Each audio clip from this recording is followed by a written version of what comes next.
Hello everybody, and today I'm going to be showing you how to make the Loch Ness Monster number 2.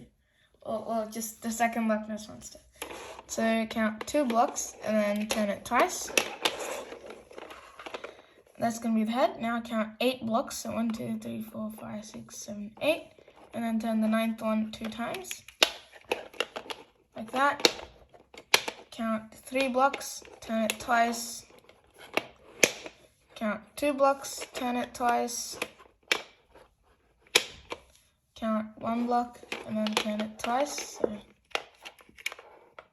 count another 2 blocks, turn it twice. 3 blocks, turn it twice, and then 2 blocks and turn it twice. So there you go, you have a Loch Ness Monster. So if you like this video, please make sure to hit the like button, which is right down there, as well as the subscribe button, which is right next to it. And goodbye, see you in my next video.